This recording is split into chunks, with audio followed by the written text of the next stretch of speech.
दुनिया में कोई सा भी कितना भी महानतम टीचर हो, वो तुम्हें सेलेक्ट नहीं करवा सकता, क्योंकि वो तुम्हारी खोपड़ी में नहीं घुस सकता, वो तुम्हारी मेमोरी नहीं बन सकता। तुम्हारी मेमोरी तुम्हारे पास है, तुम्हारा सिलेक्शन तुम्हारे पास है, जिम्मेदारी तुम्हारे पास है, तुम्हारी याददाश्त शक्ति तुम्हारी है, वो किसी और की नहीं है। जब आप साल भर तैयारी करते हैं तो आपके पास में 60-70 रजिस्टर्स होंगे। समय होगा आखिर के 60 दिन। ये इतना बड़ा समुद्र देखकर आपका पढ़ने का मन तक नहीं करेगा, और इसी चुंगल में 90% बच्चे फंस जाएंगे। दुनिया में जितने लोगों को मरने के बाद याद किया जाता है, उनकी मेमोरी बहुत तगड़ी होती है। Memorable people have great memory. दे रहा हूँ और 2 घंटे बाद तुम्हारा पेपर लूंगा, क्या तुम एग्जाम के लिए तैयार हो? तो तुम्हारी स्थिति ऐसी होनी चाहिए कि तुम 2 घंटे बाद भी एग्जाम को पूछ सको।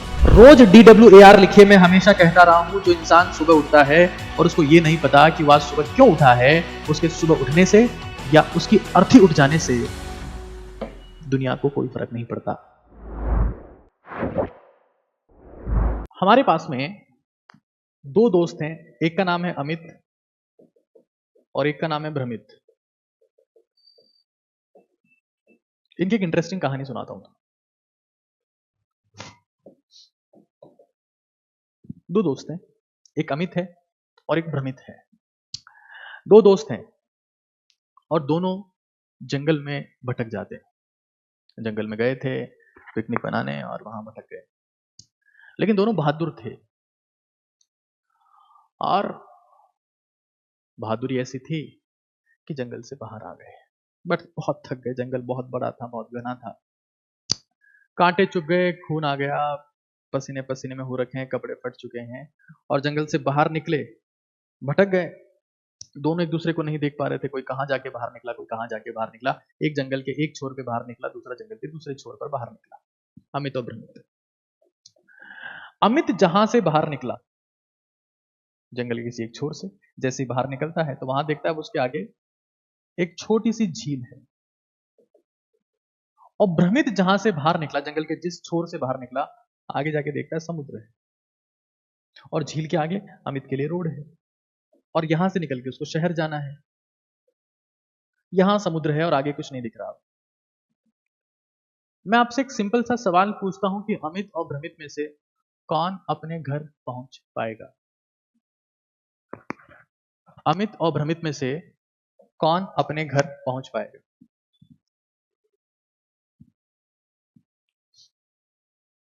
सिर्फ इतनी सी बात है कि अमित और भ्रमित 2 लोग थे और जंगल में भटक चुके हैं। जब अमित घर से बाहर आया तो उसके बाहर झील थी और झील के आगे रोड थी और रोड के आगे शहर है। भ्रमित बाहर आता है तो यहाँ इसके आगे समुद्र है और फिर कोई रास्ता इसको दिख नहीं रहा है। किसके घर तक पहुंचने की संभावना है? ऑब्वियस सी बात है, अमित। और यही एक पावरफुल चीज है। जब आप साल भर तैयारी करते हैं तो आपके पास में 60-70 रजिस्टर्स होंगे। समय होगा आखिर के 60 दिन और रजिस्टर होंगे 60 से 70। ये इतना बड़ा समुद्र देखकर आपका पढ़ने का मन तक नहीं करेगा, और इसी चुंगल में 90% बच्चे फंस जाएंगे। वो बनेंगे भ्रमित कि अब हम क्या करें। और यही वो टाइम होता है जब स्टूडेंट्स इस चीज को फेस करते हैं, स्ट्रेस, एंजाइटी, डिप्रेशन, क्योंकि करने को बहुत कुछ है लेकिन हो कुछ नहीं रहा है। रजिस्टर हमारे पास में 60 है लेकिन समय 60 दिन है और अब हमसे कुछ नहीं हो रहा है, कुछ नहीं हो रहा है। झील और समुद्र में डिफरेंस है, साइज का डिफरेंस है। आप पूरे साल तैयारी करोगे, साल भर, तो आपके पास में बहुत सारा कंटेंट इकट्ठा होगा। आप उस कंटेंट को अगर झील में कन्वर्ट कर लेते हैं, समराइज कर लेते हैं, कंसाइज कर लेते हैं और फिर बार बार मेमोराइज करते हैं, तो आपका उस कंटेंट को पढ़ने का मन करेगा, पढ़ने की इच्छा होगी, कंटेंट आपको याद भी रहेगा। पढ़ने का मन करेगा, पढ़ने की इच्छा होगी और कंटेंट आपको याद भी रहेगा। ये चीज समझ लेना एक बार। एक बेसिक चीज मैंने बताई है, RSRM।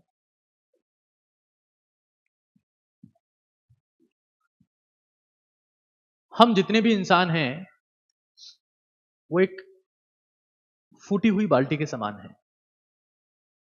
वो एक फूटी हुई बाल्टी के समान है, मतलब उसमें चाहे जितना पानी भर दो, पानी कभी टिक नहीं सकता। बाल्टी फूटी हुई है तो पानी का नीचे गिरना तय है, बाहर आना तय है। चाहे कितना पानी भर दो, बाहर निकल जाएगा। हमारी मेमोरी, हमारी याददाश्त, हमारी स्मरण शक्ति, हमारी याद करने की क्षमता कुछ ऐसी ही है। हम चाहे जितना याद कर लें, वो कंटेंट एक टाइम के बाद बाहर निकल जाएगा, हम भूलते चले जाएंगे और आखिर में हमें कुछ याद नहीं होगा और फिर हम कहेंगे कि हमारा सिलेक्शन नहीं हुआ,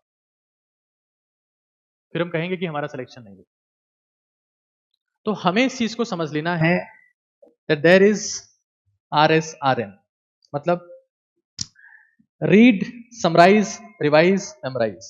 ये चार चीजें हैं कि आपको जो भी पढ़ाया जा रहा है आप उस कंटेंट को समराइज करें, समराइज करने के बाद आप उस कंटेंट को रिवाइज करें और रिवाइज करके मेमोराइज करें। मैं फिर बता रहा हूं, अगर आप 30 पेज के चैप्टर को एक पेज में कन्वर्ट कर सकते हैं, अगर आप 30 पेज के चैप्टर को एक पेज में कन्वर्ट कर सकते हैं, तभी आप सेलेक्ट हो सकते हैं। 30 पेज के चैप्टर को एक पेज में, और यही सक्सेसफुल और अनसक्सेसफुल एस्पिरेंट के बीच का डिफरेंस है, जो मैं डे 1 से आपको समझा रहा हूं कि कंटेंट को समराइज करो। टीचर ने नोट डाउन करवा दिया, टीचर ने पढ़ा दिया, टीचर की ड्यूटी पूरी हो गई, तुम्हारी ड्यूटी शुरू होती है। घर वालों ने तुम्हें खाना दे दिया, तुमने खा लिया, उससे काम पूरा नहीं होता, तुम्हें डाइजेस्ट करना है, उसका निचोड़ निकालना है, एब्जॉर्ब करना है, फिर वो सेल्स में जाएगा, फिर वो तुम्हारी बॉडी के काम आएगा। टीचर ने तुम्हें कंटेंट लिखा दिया, टीचर ने तुम्हें पढ़ा दिया, टीचर की ड्यूटी पूरी है, तुम्हारी ड्यूटी शुरू हुई है। उस कंटेंट का निचोड़ निकालो, उसको समराइज करो, थोड़ा रिवाइज करो, याद करो। याद हो गया, अब नहाते धोते चलते फिरते उस कंटेंट को मेमोराइज करो, बार बार याद करो, अपनी खोपड़ी में सेट करो, क्योंकि जब तक आपकी मेमोरी पावरफुल नहीं होगी ना, आपका सिलेक्शन नहीं होगा। और मेमोरी को पावरफुल करने का एक ही रास्ता है, सबसे स्ट्रांग रास्ता है, कि आप चीजों को मेमोराइज करें। और मेमोराइज आप तभी कर पाएंगे जब कंटेंट आपके पास में लिमिटेड होगा। अगर बहुत ज्यादा फैला हुआ कंटेंट है तो आप कभी सेलेक्ट नहीं हो सकते दोस्त।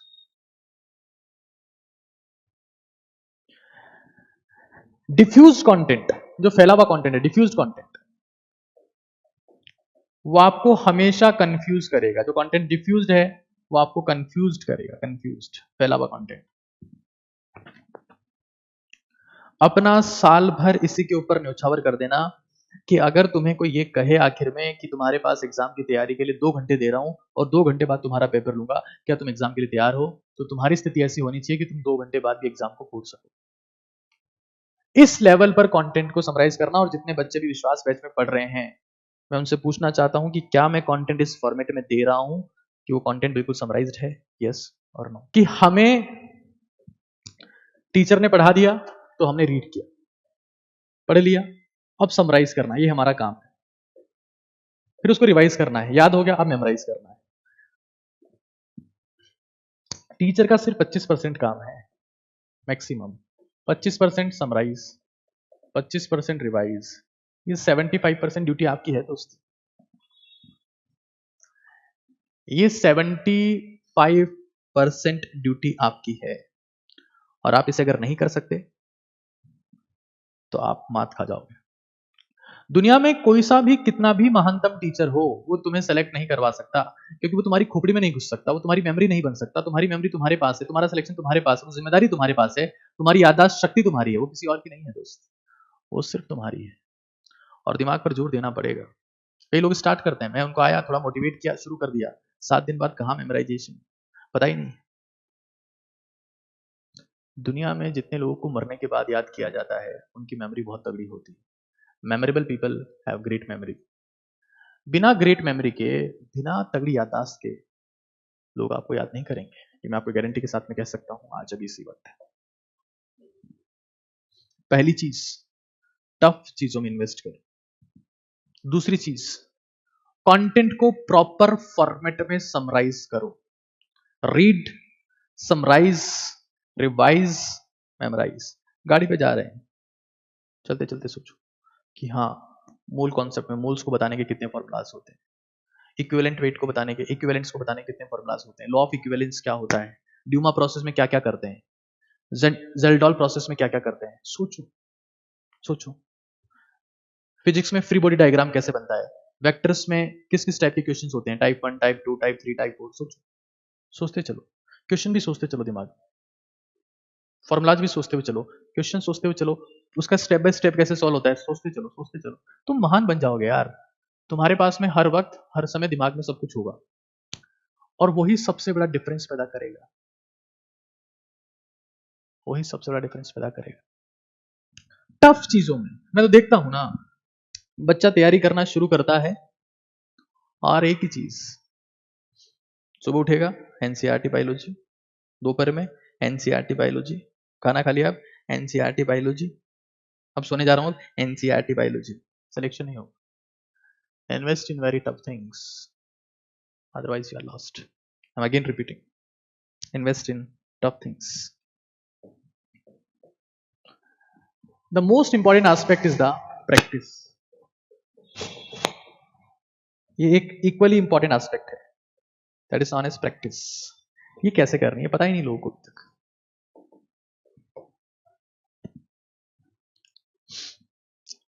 आज की सेशन का सबसे इंपॉर्टेंट मुद्दा है ये,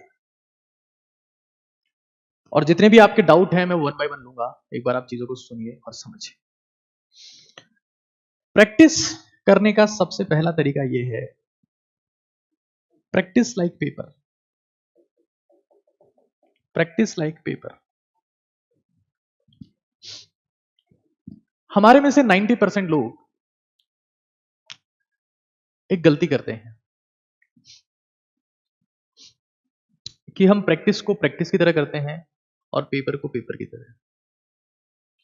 बट अगर हमें रियलिटी में सिलेक्शन चाहिए, परफॉर्मेंस इंप्रूवमेंट चाहिए, जिंदगी में कुछ हासिल करना है, तो प्रैक्टिस को ही पेपर बना दो, प्रैक्टिस को ही मैच बना दो, प्रैक्टिस को ही फाइनल बना दो, प्रैक्टिस में ही सीरियसनेस लाओ। ऐसा कहा जाता है कि जो प्रैक्टिस में पसीना बहाता है उसका युद्ध में खून नहीं बहता है दोस्त, लेकिन जो प्रैक्टिस में सिर्फ टाइम पास करता है उसका युद्ध में खून बहना तय है। Practice, practice like paper, practice like war. Practice कैसे? Practice with limited time. अगर मुझे केमिस्ट्री के 30 सवाल सॉल्व करने हैं तो मैं टाइमर लगा दे रहा हूं, 30 क्वेश्चन ये सारे सॉल्व करूंगा और 30 मिनट। मान लो इसमें मैं चैप्टर पूरा होने के बाद में chapter wise year wise PYQs कर रहा हूं मोल कॉन्सेप्ट के, मैंने टाइमर लगा दिया कि 30 क्वेश्चन करूंगा 30 मिनट है। ये स्ट्रेस है। Practice like paper. और आंसर चेक नहीं करूंगा, खुद की आंसर की बनाऊंगा कि फर्स्ट का आंसर ए है, फिर बी है, फिर डी है, फिर बी है, फिर ए है। आंसर नहीं देखूंगा, प्रैक्टिस लाइक पेपर। और आखिर में चेक करूंगा कि मैं कहां स्टैंड कर रहा हूं। क्वेश्चंस को चेक करूंगा कि मेरा कौन सा क्वेश्चन गलत हुआ, रॉन्ग हुआ। रॉन्ग को ट्राई किया, ट्राई करने के बाद भी नहीं आया, और ट्राई किया नहीं आया, टीचर से पूछा, टीचर से पूछने के बाद डाउट सॉल्व हुआ, ऐसे क्वेश्चन को स्टार मार्किंग कर लो, 5 स्टार। और ये क्वेश्चन जो है जिन पे 5 स्टार लगा दिया है, ये आपको इन क्वेश्चंस को थ्योरी जितना इंपॉर्टेंस ही देना है, क्योंकि क्वालिटी क्वेश्चंस हैं। थ्योरी और क्वालिटी क्वेश्चंस का रिवीजन लगातार वाया मेमोराइजेशन होता रहना चाहिए। इस टेक्निक को बोलते हैं हम लोग star marking technique, star marking technique. Practice like paper. मैं फिर रिपीट कर देता हूं, प्रैक्टिस लाइक पेपर। और मुझे सब लोग प्रॉमिस करो अभी कमेंट सेक्शन में that you will practice like paper, that you all will practice like paper.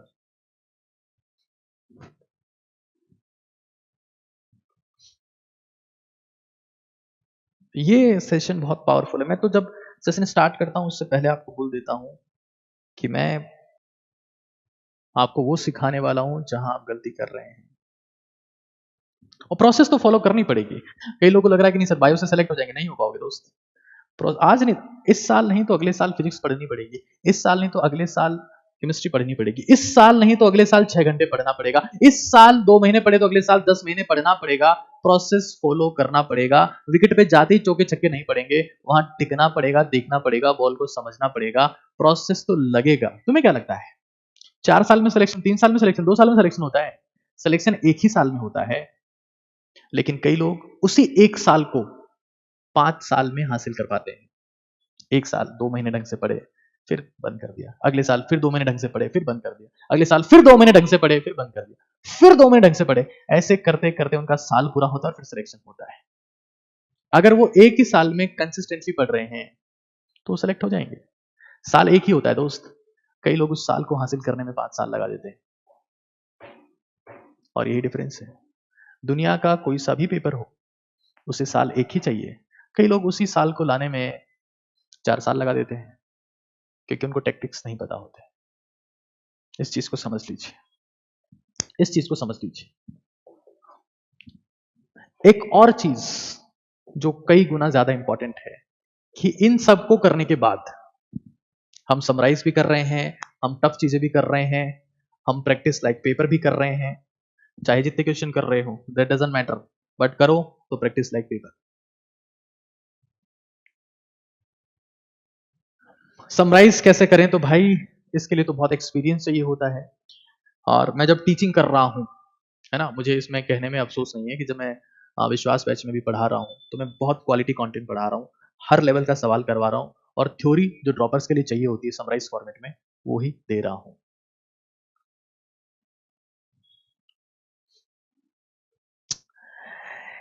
तो सक्सेस किसे मिलेगी? ये सब कर लिया तो सक्सेस किसकी? Who will get the success? Who will? It's a question. मैं सभी डाउट आपके वन बाय वन लेने वाला हूं, आप एक बार चीजों को समझिए। सक्सेस किसे मिलेगी? तो success success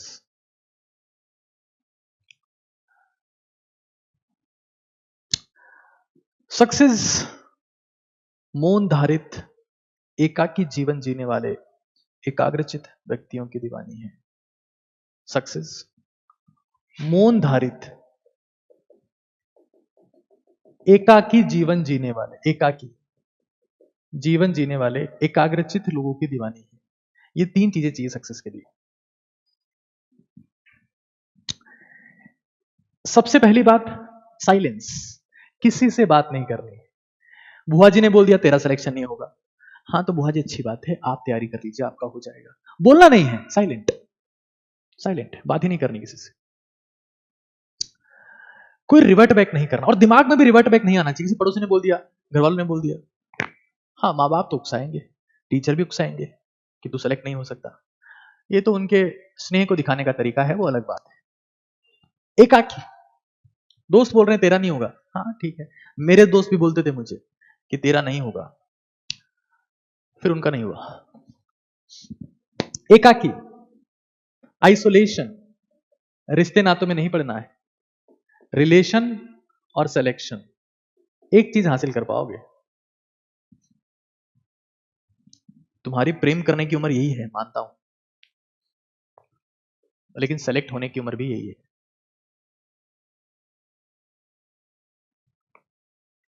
एकाग्रचित, focused, focused, extremely focused, extremely focused. मैं एक चीज आपको बता देता हूं कि ये सारे गुण, मौन धारित, एकाकी, एकाग्रचित, ये गुण मैंने बताए हैं एक सन्यासी के।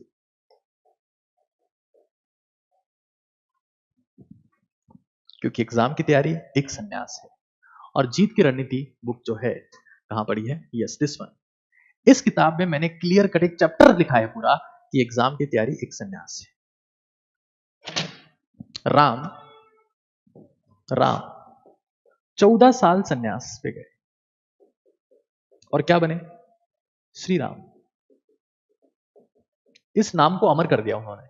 आप सिर्फ और सिर्फ 8 महीने, 10 महीने, एक्सट्रीम पर ले जाते हैं तो 1 साल सन्यास पर जाइए। ये जो प्रीफिक्स मिला ना इनको, श्री राम, और क्लियरली बोलो तो भगवान श्री राम। आपको डॉक्टर चाहिए प्रीफिक्स, सफिक्स यानी कि प्रत्यय, नाम के पीछे लगे हुए शब्द विरासत में मिलते हैं दोस्त, और नाम के आगे लगने वाले शब्द अपने आप को खुद की हिरासत में रखकर मौन एकागी और एकाग्रचित रहकर हासिल किया जाता है। मौन, साइलेंस। एकाकी, आइसोलेशन, क्योंकि या तो रिलेशन होगा या सिलेक्शन होगा। आइसोलेशन, तभी आपका सिलेक्शन पॉसिबल है दोस्त। अगर आपको लगता है कि आप ये सब करके भी सिलेक्ट हो जाओगे तो नहीं हो पाओगे दोस्त, क्योंकि आपकी परफॉर्मेंस डायरेक्टली प्रोपोर्शनल टू होती है इन्वेस्टमेंट इन योरसेल्फ, और इनवर्स में होती है investment in others. Invest in Gujarat, invest in mutual fund, invest in SIP, invest in LIC, invest in India, कुछ नहीं होगा। इन्वेस्ट इन योरसेल्फ, तभी आप देश को चेंज कर सकते हैं, तभी आप समाज को चेंज कर सकते हैं, तभी आप परिवार को चेंज कर सकते हैं। Invest in yourself. और खुद में इन्वेस्टमेंट करने का तरीका, दूसरों में कैसे करते हैं लोग बाग इन्वेस्टमेंट? किसी एडिक्शन में लग गए भाई, आ रहा है क्या? हाँ, छोटी छोटी, हाँ, गोल्ड फ्लैग, हाँ, एडिक्शन में लगे, चैटिंग में लगे हुए, सुबह से शाम तक एक ही काम करें, चैटिंग चैटिंग चैटिंग। चैटिंग से हमारा सेटिंग होगा, सेटिंग होगा, चैटिंग होगा, सेटिंग होगा, चैटिंग होगा, सेटिंग होगा। गेमिंग, आजकल नया एडिक्शन आ गया, गेमिंग। फोन में लगे गेम खेल रहे, पैसे लगा रहे हैं, हथियार खरीद रहे हैं उसमें, पबजी खेल रहे हैं, खुद को कब्जी हो रखा है, सब्जी खाते नहीं, पबजी खेलने में लगे हुए हैं। हाँ, गेमिंग, लिख दे रहा हूं यहां पर कौन कौन से भयंकर एडिक्शन है फिलहाल इंसान को आपकी उम्र में। गेमिंग है, चैटिंग है, एडिक्शन है। एडिक्शन तो कई टाइप के होते हैं, उसके ऊपर तो मैं बहुत बड़ी चर्चा कर चुका हूं। टाइम पास करना तो लत बन चुकी है। रिलेशन है, रिश्ते नातों में लग गए हैं, नहीं हो पाओगे भाई तुम सेलेक्ट।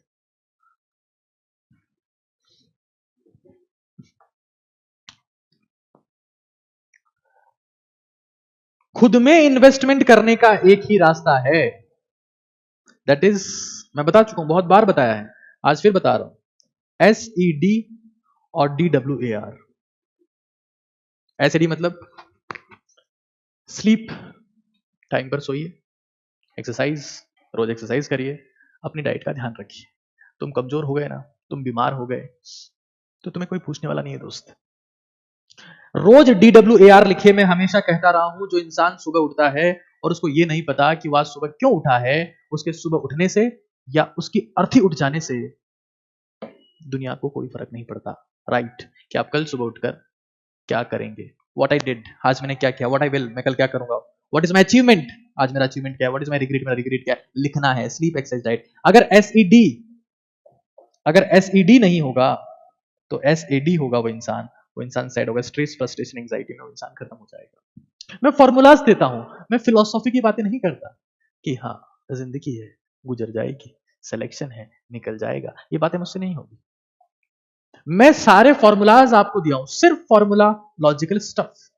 कल फिलोसॉफी की बात करने का दिन है, कल मैं गीता की बात करूंगा, लेकिन गीता की बात करने से पहले सीता जी के पति की बात मैं कर रहा हूं, भगवान श्री राम।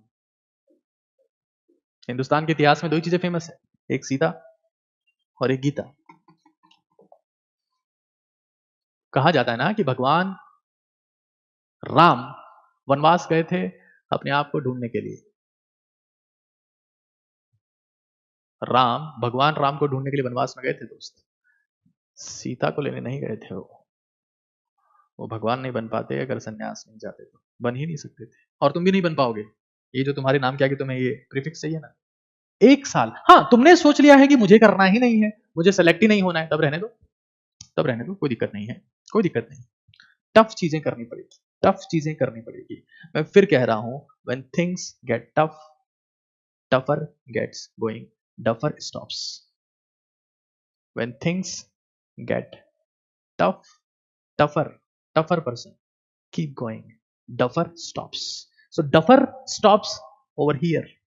और मैं सच बता रहा हूं, जिसने अपनी केमिस्ट्री और फिजिक्स इंप्रूव की, उसकी बायो अपने आप इंप्रूव होने लगेगी, अपने आप इंप्रूवमेंट होने लगेगा। Tougher stops, tougher keep going, when things get tougher, when things get tough, tougher, toughest, the intelligent one become tough, tougher, toughest, not tougher.